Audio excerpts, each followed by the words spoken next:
All righty, thank you all for joining us for Boys and Girls Clubs of Greater Dallas's Community Conversation. We thank you for waiting patiently as we got started, and you did a great thing because we have an amazing panel and topic today. We're going to be talking about being authentically yourself, and I'm so excited to have these two ladies here with me today, and it's really going to be a great conversation.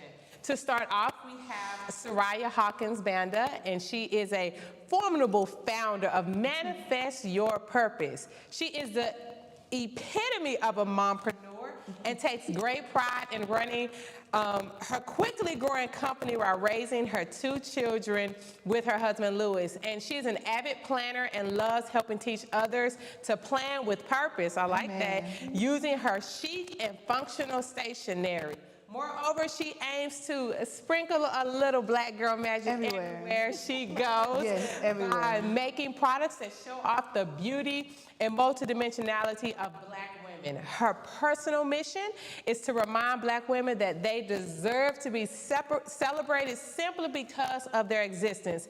And she won't stop until that's a standard. So thank you, Soraya, for being, period. I love it. Thank you. We also have with us Aura Grimaldo Santos, who is the executive director of After 8 to Educate, and that's a nonprofit that focuses on supporting community and unhoused youth 14 to 21 in Dallas, Texas. And After 8 to Educate offers an umbrella solution to support unsheltered high school students to develop them academically, emotionally, and socially, and ultimately live healthy. She has worked in the nonprofit sector for over 15 years. She has a bachelor's degree in international studies from Texas A&M University and a master's degree in social work from Texas A&M University Commerce. You like the Aggies. She is a past fellow of Reflect Us, a national nonpartisan coalition of the leading women's representation organization, and they work to increase the number of women elected and appointed to public office at the local, state, and national level.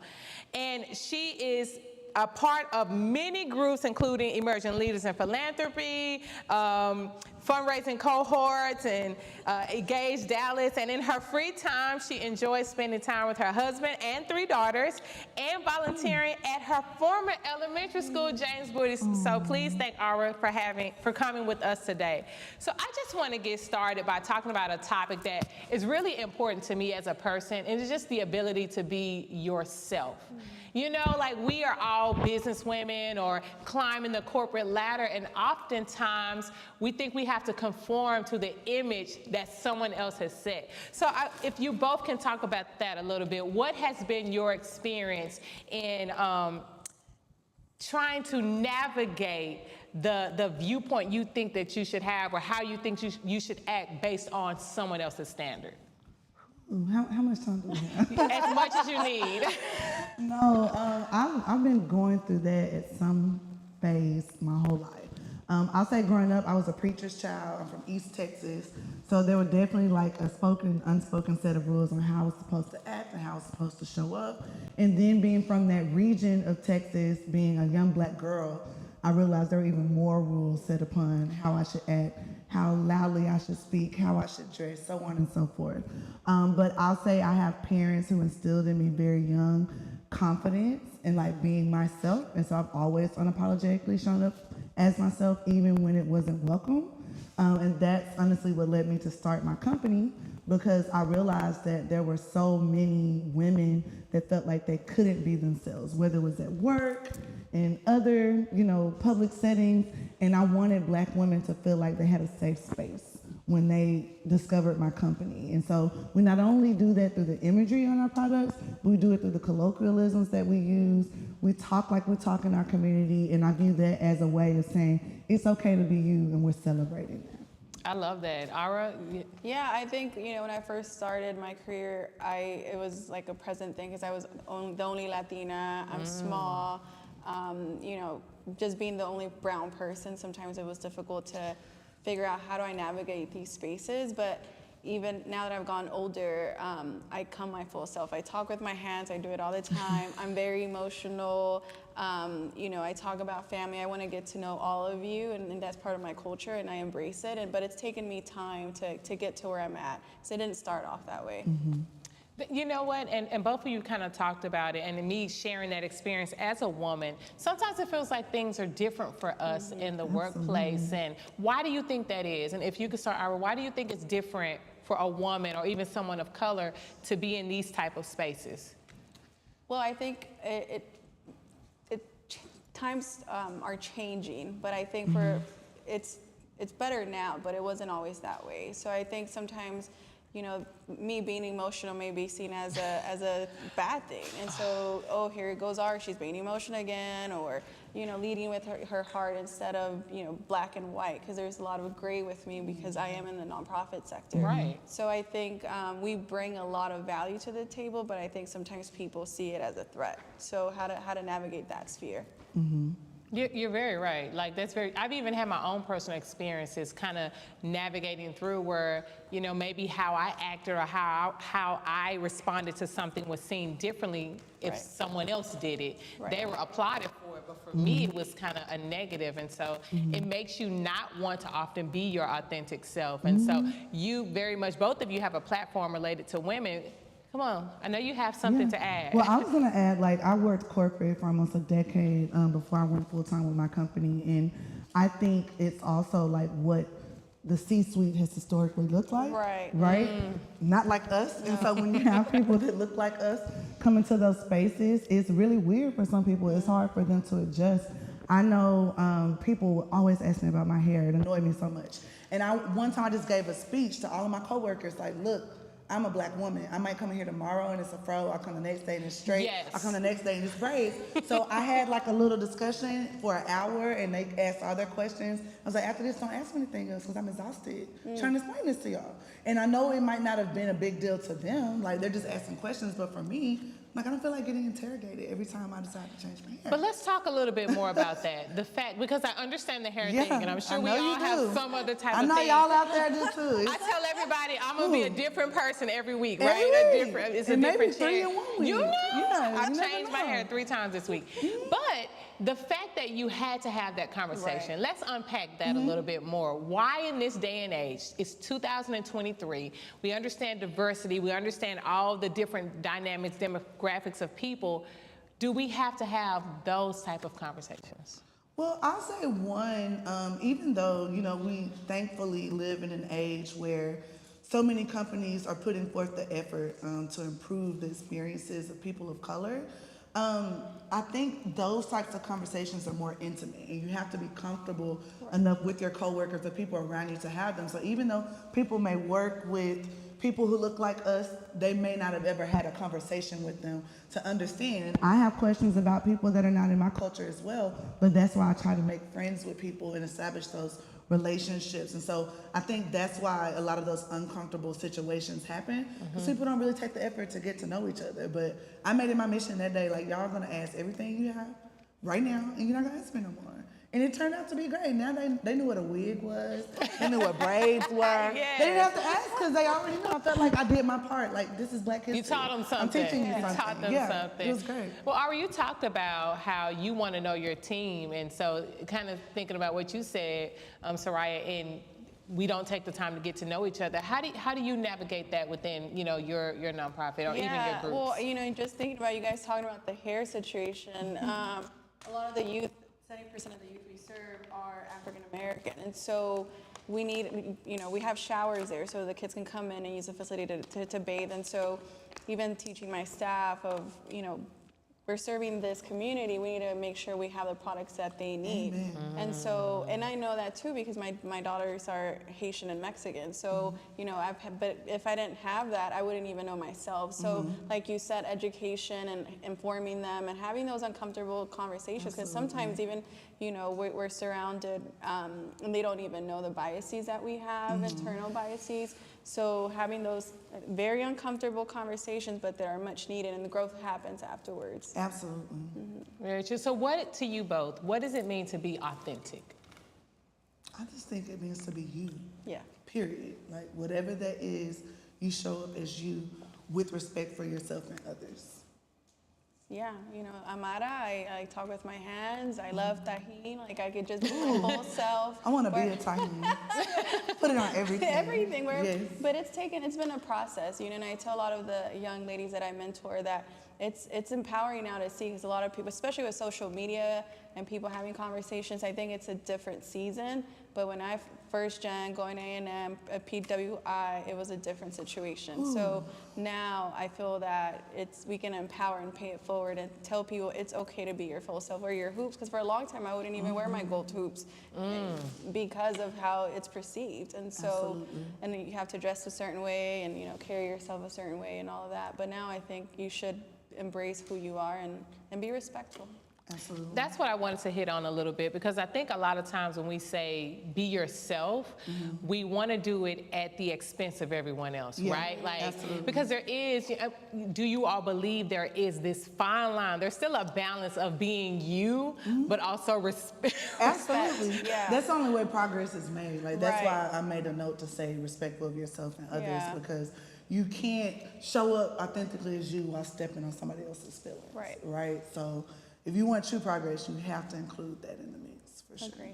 Yeah, yourself may be naked, right? But we want you to wear clothes in the office, right? There, Yeah. At least in the office, yeah. It's a bare minimum. There's a balance. So, you know, we talk a lot about when we think about being authentic, it's very much, I want this, I want to live this way, I want to walk this way. But, and mostly that's in your personal life. What are some other areas that you think people can be authentic? Because authentic, when you look it up, it means a lot of things, but it's being true to oneself. Right. And it definitely means being genuine and being real. So what are other areas that people can be authentic? I'd say in their friendships, I think that's one area that has helped me grow so much personally, because I have the privilege of having friends from so many different cultures and countries. My husband himself is from Zimbabwe. I've learned so much just from him and my in-laws, and realizing how privileged I am to be an American, even though sometimes here I don't feel that privileged, but when I look at the experiences of my husband and my friends who are immigrants, I realize how much privilege I truly do have. So showing up as myself in my friendships has really helped, because I'm able to answer questions that other people may have about African Americans, and they do the same for me. And having that level of intimacy with my friends has really helped inform my professional relationships as well, because they put me on game before I go and make myself look like a fool to someone in the professional setting. So that definitely, I think, is important to show up in that way with your friends.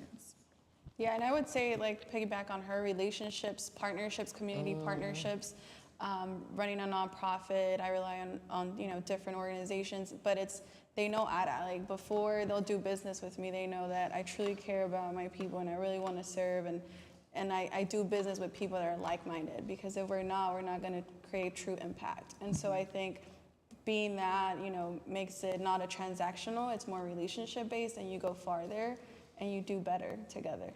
Yeah, we do. We truly do. And we just have to respect each other, Right. their opinions, their belief. But you're right. I definitely agree with all of that. So I'm going to dig a little bit and just ask you about a time where you felt like you couldn't be your true self. Why? Why you couldn't be authentic? Why? Right. And what did you learn from that situation? I'm trying to pick one. Me and Anna realized we both went to A&M, right? So I have a very salient memory. So I went there for grad school. I got a fellowship. I was one of 10 people in the whole A&M system that got this fellowship to go to grad school. So I'm setting this story up to show how offensive it was when this person said what they said to me. So I'm in my first day of grad school. I'm so excited. I'm saying hi to everybody. And this guy in my class says, "Oh, you're only here because you're black." Right? And I was like, I looked at him, and that was a moment where I felt like I couldn't truly be myself, because myself wanted to tell him about himself, but I'm like, I'm in this professional environment, and they made that so clear at the Bush School. We had to dress a certain way and look a certain way, and I'm like, you know what? I'm not gonna go there on the first day of school.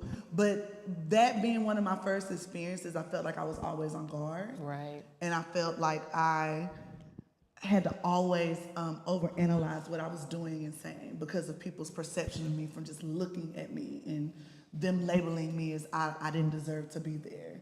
That's one of my most salient memories with that. So what did you learn from that? People are ignorant. Their thoughts do not have to be absorbed into what I think about myself. And I just think it's really important to tune all of that out because I would not lie to you and say that no one is ever going to experience anything like that. But you have to stay true to who you are and do what you went there to do. And I did that. Yeah, Otter? Well, I'm thinking, and I don't want to say A&M, but it was I'm just thinking back of one of those pivotal moments, but now the impact. So it was freshman year at A&M, and they told me that I needed to go back to Mexico, and it was very offensive. And I remember because I'm emotional, like I cried. I talked to my parents. They're like, "It's okay, Mija, you're gonna, whatever." But it definitely put that wall where I was like, I have to dress a certain way, I have to speak a certain way, and I have to carry myself a certain way.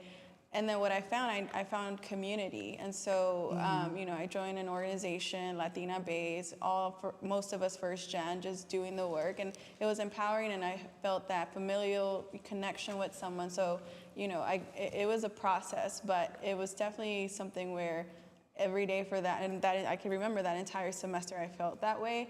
And people say you remember how you feel. And so what I did, I came back after I graduated and I was involved with the DFW Hispanic Network. I became president, and I made sure that people that go there aren't experiencing that, because it's a great institution. I mean, it's great network, but unfortunately there's a lot of people that are ignorant and need to have these uncomfortable conversations and learn from it. So Yeah. And you know what, that brought up a topic that, I wanted to address, but also it came from an audience question, code switching. Because oftentimes we respond to those type of situations and the perceptions that people have about us with code switching. So kind of tell me your thoughts on code switching, and honestly, have you ever code switched? I don't really believe in code switching. I definitely understand what it is, and I understand why people need to do it, but I can't. I can't. Obviously, I can't get rid of my East Texas accent. I travel all over the world. I try to speak like British when I go to the UK, and they're like, "Girl, we know where you're." They're like, "You're from Texas, not you're from the United States. You're from Texas." We can hear it. Okay, but I always feel like I'm sacrificing who I am when I do that. And it's crazy because I grew up, my dad's mom is a PhD. I learned how to read when I was 3. So I've always had a very wide vocabulary. And I've had teachers tell me, don't use those words because it'll offend the other students. They don't know what that means. And I remember even as a child, I was like, I'm not doing that. Y'all gonna get all these words today because I know them. And so that's always the attitude that I've had. But I do understand why people have to. Sometimes it's for survival. I'll say I haven't code switched as far as my attitude or vernacular, but I definitely code switch when it comes to my hair. I think that's the thing that's probably been the most police, which is why I keep bringing it up. My first corporate job, I had to travel a lot. And I remember my vice president, I had dyed my hair blonde one time. I loved it. I was telling everybody about my hair. And she was like, "Are you gonna wear your hair like that when we go to North Carolina next week?" And I was like, "Yeah." And she was like, "Well, is that your natural hair color?" I was like, "Is that your natural hair color?" Oh, God. Why is it bad when it's on me, but you get to do you're it. ginger and you're blonde, so I don't understand. Why is it an issue? And I really did change my hair back because I didn't want to get her mouth or anybody else's mouth about that. And I just felt so down about that because that was a decision. I was very grown when I made that decision to dye my hair, but it's being policed, so yeah. I definitely code switched in that way. I'll say that. Okay. Mm-hmm. Have you code switched? I'm trying to think. I don't know if I have, because I have an accent. English is my second language. I don't know. I think maybe it's reverse, because I remember getting a lot of negative feedback when I came back, because again, I'm the first and a lot of my friends didn't go to college, so they had come back and they're like, "Oh, Ara, you're acting white," or "You're doing," it was this reverse kind of, I guess, code switching. I don't know if that makes sense, but. So did you feel the need to try to fit in with them, just a little bit? I did, and it was uncomfortable, and I was like, why can't I just be myself? I love school, this is how I speak, and it was just getting this negative connotation from them, or oh, you think you're smarter than us, you think you're this, it was really odd. But this is who I am.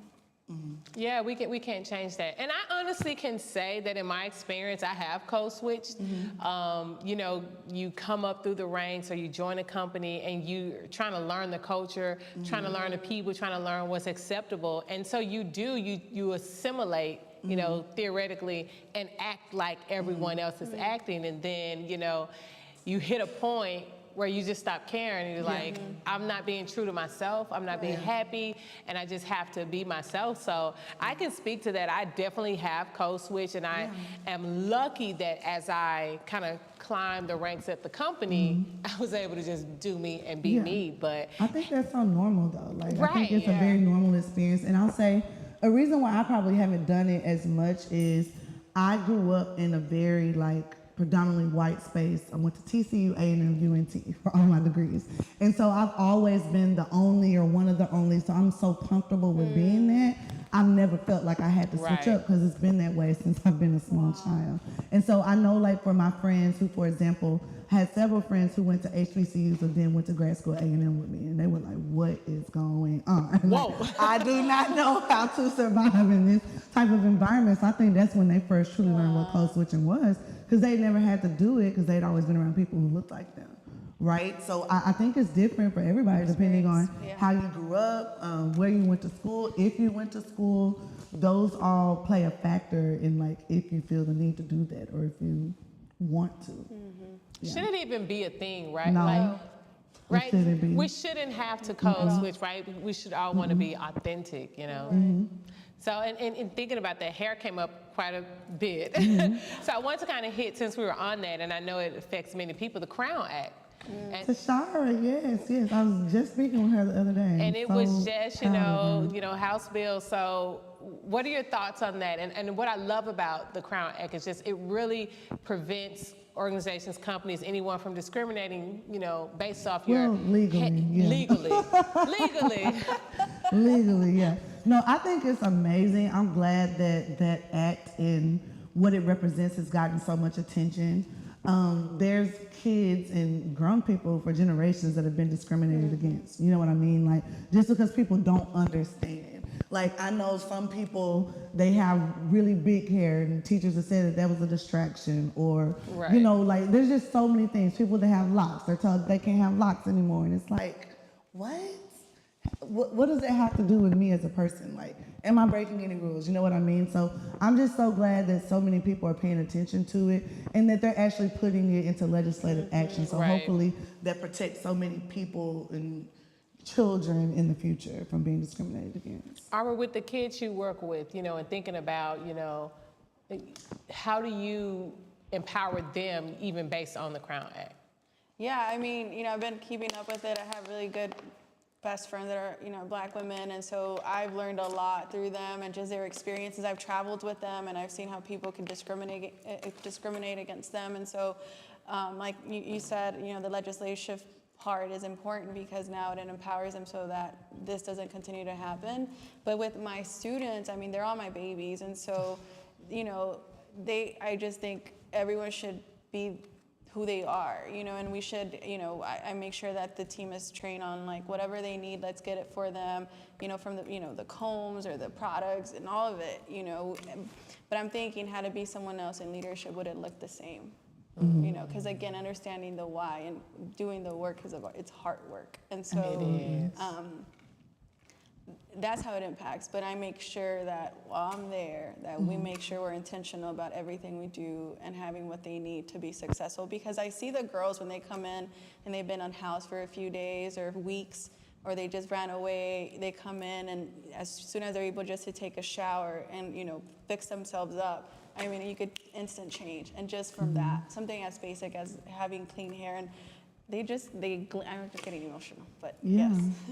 You can only imagine. We can tell it means something to you, and that's why it's so valuable for them to have you and have someone that understands, you know, because in reality, some people don't understand that perspective. They don't understand what it's like to be discriminated based off Right. of simply based off of how you look. Yes. Yeah. Things that you can't control. And like I remember I was talking to one of my colleagues, and I remember when I was working here at Boys and Girls Club, and I was a little lower on the food chain, and they were like, they don't like natural hair. And I was like, oh goodness, this is gonna be bad because I change my hair every week. Like I am that person. I'm every woman, you know, like the song Okay, says. Shaka Khan. And so I just on a whim one day, I was like, nah, I'm just gonna do it. And I wore an afro to work.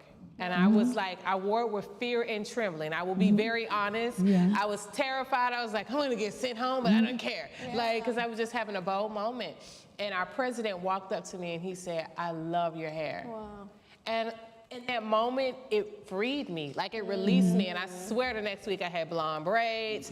Yes, blonde braids. Kinky twists. I Yeah. started doing everything, but I was holding myself, you know, hostage Wow. to a standard that other people were telling me. Yeah. So what is, but once, But I think that's so valid, though. I want to say that your feelings are so valid They are. because people have been removed from their positions or told to go home. I have a really good friend. Not gonna say which company she works for, but she works for an energy company. She's pretty high up there. And I remember last summer, I sat on the phone with her for 2 hours arguing with her because she and her husband were about to go on vacation and she wanted to get braids, but she was like, you know, I have this for work next week. And I was like, girl, if you don't get those braids. But this is a 30-year-old woman who was so scared, right? Like, oh my God, I don't know how these people are gonna act. And I'm like, girl, you better give it to them, wear those braids. But I understood where her fear was coming from. Right? Because we are conditioned, like I said, to dress a certain way and have our hair a certain way. And for her being in an industry where there's predominantly older white men that rule and that are in the C-suite, she just was like so terrified. And she ended up not even getting them because she was like, I can't do it. Like I have so much fear in my heart from doing that. So I want to let you know that was valid how you felt. It wasn't you, like it's the society that it's we the live in. system, right? Yeah. It's the system. But the fear is a real thing. I think that's one of the things that hold people back Absolutely. from being their true self or being authentic to yourself. And, you know, sometimes we're not doing the jobs or the careers or the things we want to do for fear. Right. So what's your advice to those people? Like, how do you conquer that fear that is preventing you from being authentic and being real and true to yourself? I mean, personally, I think time is finite. You know, we don't get that back. And so in remembering that, and I'm faith driven, and I know that I just met with my mentor and she shared something that like really stuck with me, and she heard it too, was that, you know, God works through assignments, not ladders. So, you know, just conquering that and taking those risks, because we don't have that much time here on earth. And so be happy. Like, you should wake up every day and enjoy what you do and live your purpose. And but it is scary because, you know, depending on what situation you're in financially, I mean, there's a lot of factors that go into that.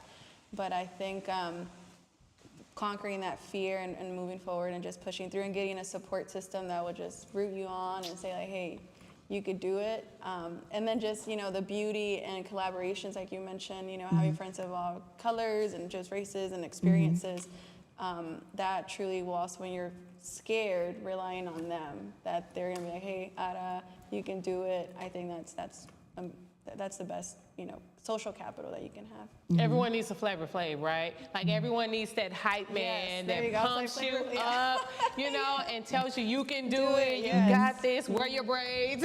I'm that hype man for everybody in my life, yes. Where, you know, we need it because, you know, in reality, a lot of this and being true to ourselves, it's not fully a solo walk. Because much of what we do is based off of what our perception of how people will respond to what we're doing. So in that regard, and you may not have experienced it, but I definitely want to talk about it because it's something that's very connected to the concept of being you and being authentic to yourself. Have either of you ever experienced imposter syndrome? You know, sometimes, you know, like I used to say all the time, you know, I grew up in Oak Cliff, and, you know, as I would like get great things would happen, I would say, why is it happening to me? I'm just a girl from Oak Cliff, right? Come from a single parent household, even though like my mom was great, I had a great upbringing, but, you know, we don't think we deserve those things. So have you ever experienced that? I'll say like since I started my company, I've experienced that because it's a whole other level of faith to step out on. You're gonna be your own boss. You sign your own checks. It's a lot, especially when you're so accustomed to working for someone else. But when I worked like in my career, I never had that. I was the opposite. I'm like, y'all gonna get all of me today. And I don't care if it makes you uncomfortable. I really don't care. I've always been someone who knows their value, and I know I deserve what I have. So like even when that man said what he said to me when I started grad school, it angered me. I was more so mad that I couldn't respond to him in the way that I wanted to. But those words never pricked me because I'm like, boy, I'm still not gonna lie. You're not gonna mess with me. I deserve to be here, so whatever. But no, I haven't. I haven't like in that regard, but I definitely have as far as feeling worthy and capable of running my own company. And I think that actually has to do with society too, because when you see a lot of like your bigger companies, there's not people who look like me at the helm of them, right? And so I'm like, do I have what it takes? Like even though I have all these degrees, that has nothing to do with like running my own company. So I've definitely dealt with it in that way since I started my business for sure. Wow. What about you, Autumn? I have 100%. I am just thinking last year when I'll be the CEO of 2 years now, there's not that many Latina CEOs, executive directors in the nonprofit sector. So yes, definitely, often I'm the only woman and especially the only woman that's brown. So it was hard. I mean, it was definitely, I'm 2 years in this month, but it was definitely a process, and thankful that I have, like, my mentor that got me into the nonprofit sector, she's Black, so she really took me under her wing in 2008, and really just, anytime I need her. Now I'm meeting more people that look like me, so that's exciting and empowering, and because our clients, they're usually Black and brown, so we need to have more people that look like us, and representation matters. And so I'm thankful. It sucks that I went through it, but but we all have to pay it forward, and that's legacy work. And so but yes, I've definitely dealt with imposter syndrome. But it's one of those things that is a process. So what did you tell yourself, or what steps did you take to overcome it? Because again, I have dealt with it and I know how it was for me. So like, what's the advice you would give to people who may be experiencing that? Yeah, like you said, I think your confidence and like reminding myself like I belong here, and I've worked hard. I've done it all in the nonprofit. Like I did house visits. I know how to do psychosocial assessment, so I've done the gamut. I know how to run it. But it was just like, I had to believe that. Like, I had to tell myself, and even now, I remind myself, like, you are the CEO for a reason. God placed you here for a reason. Do the good work. You know how to do the work. So it's like that constant affirmation of myself. But there are days that I'm like, Lord, why, But then then I need, what did you say, Flavor Flav? Flavor Flav. There you go. Then I need them to, like, Ada, you're going to make it. And so it's just having that constant reminder that you belong and you've done the work and you know your stuff, and remembering that. And then your why, always remembering your why am I here? And now I remember that every day, because I can go next door. Today I did an assessment on a youth that's unhoused, 2 of them. So I can instantly remember, like, I'm doing this work, I belong, and the impact it'll have on their lives and their kids' lives. And so it's generational work. Man, so has there ever been a time that you were real, you were yourself, you were authentic, and you dealt with negative consequences for it? Let me think. So many times. I remember specifically. Is it at A&M? No, I'm just saying. No, it wasn't at A&M. No, I'm gonna stop talking about that. I know, right? Because I dealt with that That's a at great TCU too. school. So We it's, love Texas it's A&M. not just We I dealt with that love at TCU too. We're not even gonna go into all those situations. But I specifically remember the day after Trump was elected. It was such a heavy day. I really almost called in from work because I was just in pure shock, to be quite honest. And I worked with so many other minorities like that were on my team, and we all were just kind of like, ooh, yeah, it's gonna be a day. And the owner of my company, I love you, Randy, the owner of my company at that time, white man, friends with the Bushes, we all know who he voted for. So a lot of people weren't even realizing how heavy it was in the office, right? Because they've never had to deal with these problems, right? And the first thing that Trump enacted when he became president was a travel ban. That directly affected a lot of my coworkers and their families. And so we just had like such heaviness upon us that day. And I remember we had a team meeting, And I felt like our leadership was just being so insensitive to like how everybody was feeling. Like, oh, y'all get party poopers today. And I was just myself and said it and called it out. And I definitely had negative consequences to pay. Because basically I was told I wasn't being a team player and I was disrespectful that day. And I was not disrespectful in the way that I brought it up. I just said something they did not want to hear, nor did they probably agree with. But I don't regret that I said it. But yeah, like I felt like they were being very culturally insensitive to how people may have felt due to the how that election turned out. That's one of like a million scenarios I can tell you in which that has happened for me.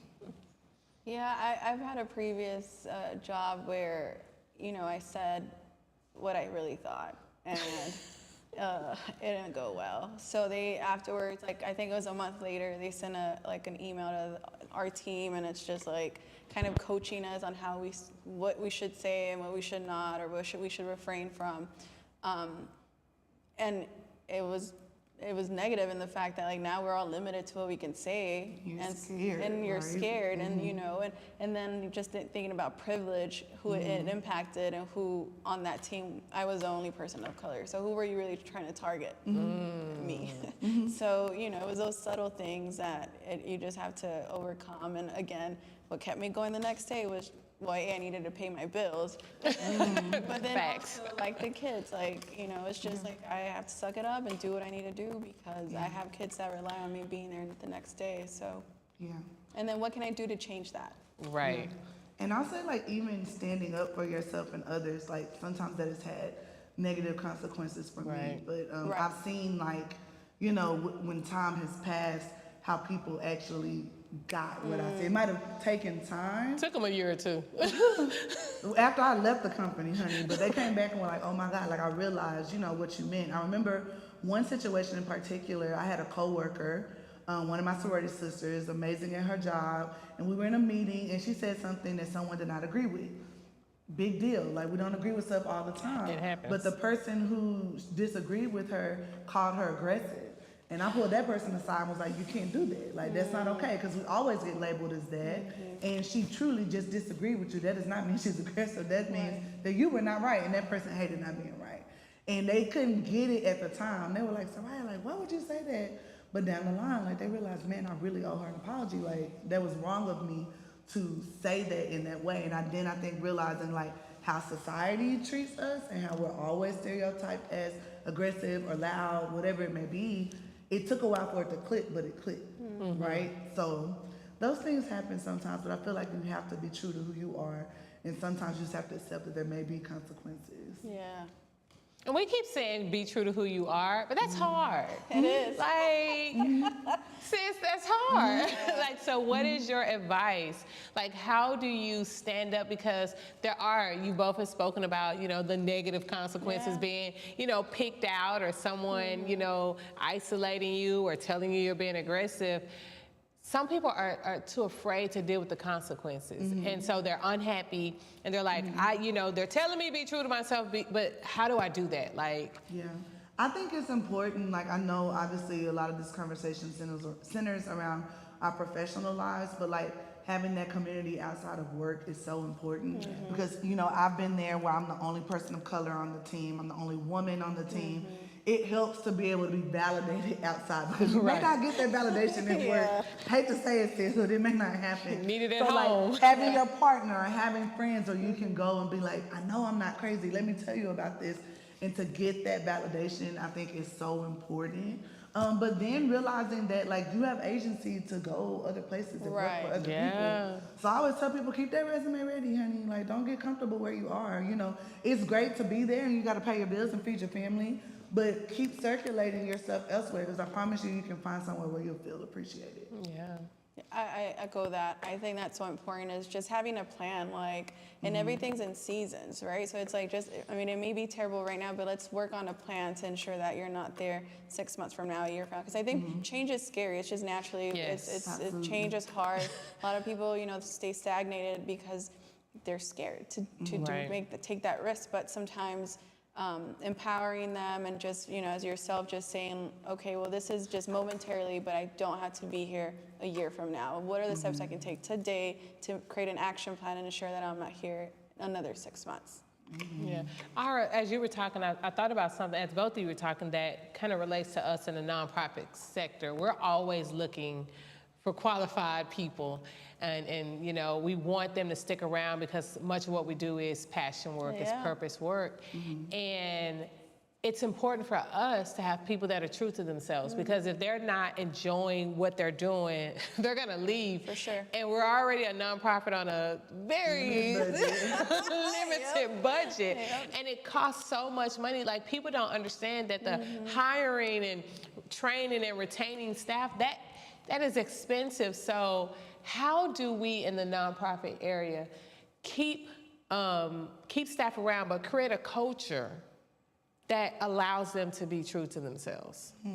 I know with my team, Denise is my project manager. She's phenomenal. But I also know Denise. Whatever she deals with, this work is really hard. So understanding that. And I always also, as a leader, I put myself in her shoes, and I've done the work, so I know what it feels. And I know how mentally draining it can be. So like, being cognizant of that and aware of that, I think, is so imperative.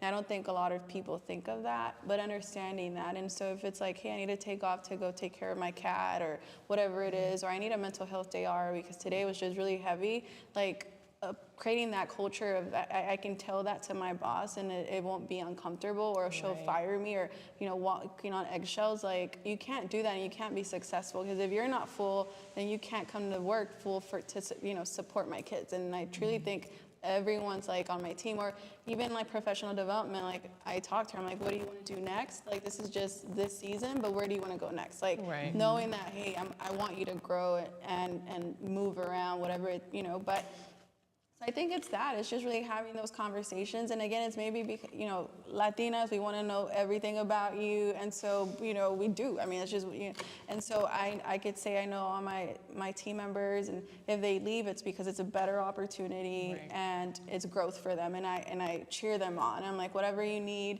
I'm here. You want to work on grad school, PhD, how can I connect you? How can I mentor you? So always offering those, because I've had so many people that have poured into me. So I think it's essential that I do that for other people, because then that's a ripple effect, and that'll impact more people.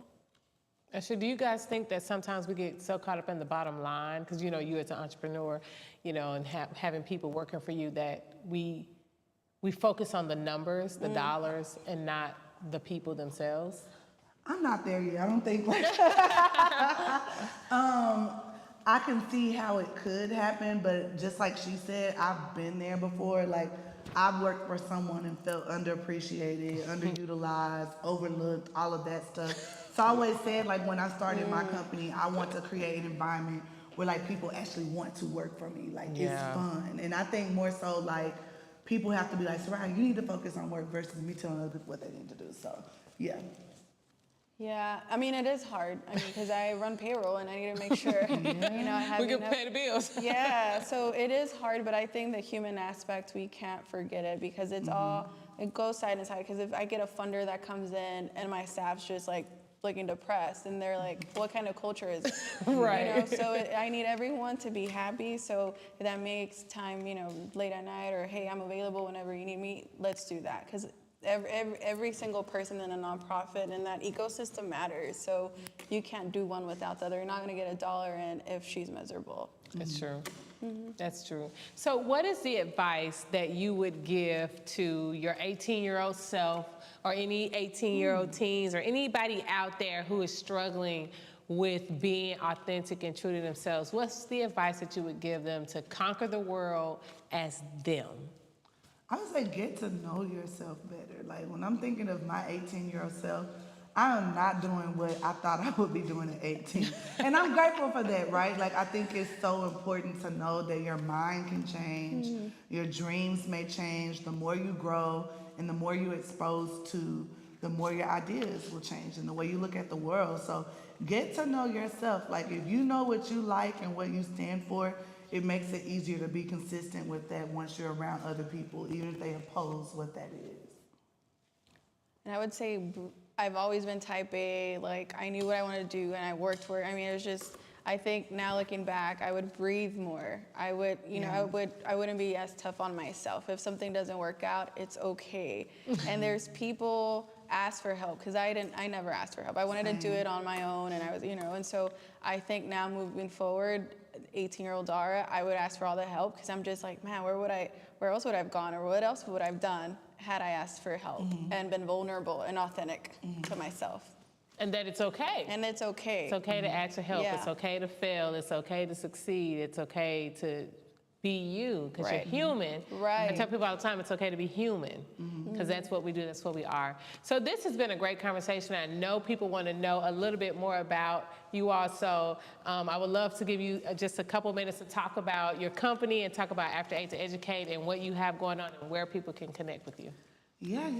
Okay, so the name of my company is Manifest Your Purpose. It's a luxury stationery and office accessories company for the culture. We're about to turn 3 in August. I'm super excited about that.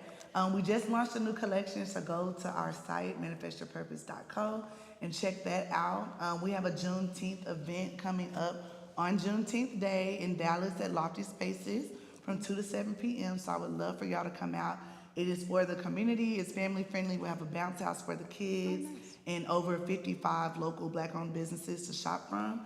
And we're headed back to Essence Fest this year, so if y'all plan to go to NOLA, please come visit our booth and shop with us. We would love for you to patron us. Love it. Thank you. Well, I'm at Grimaldo Saintes. I run After 8 to Educate. So we serve homeless and community youth here in South Dallas, right next to the Fair Park, 14 to 21. You can find me on LinkedIn. I'm always here to help and support. You can go to our website, after8toeducate.com, or we have a social media.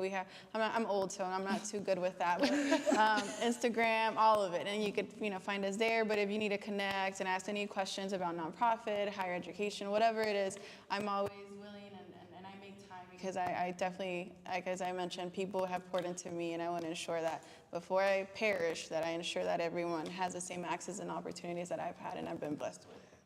That's awesome. So thank you, Soraya and Otter, for coming today. And you can find all the information about these two amazing ladies on our Community Conversations page at the Boys and Girls Club website. And we are so excited that you have been here with us tonight. This has been a fun and awesome and life-changing for me conversation, and we look forward to seeing you all next month in July, on July 6th, for our next Community Conversations. Thank you for joining Boys and Girls Clubs of Greater Dallas. Have a good night.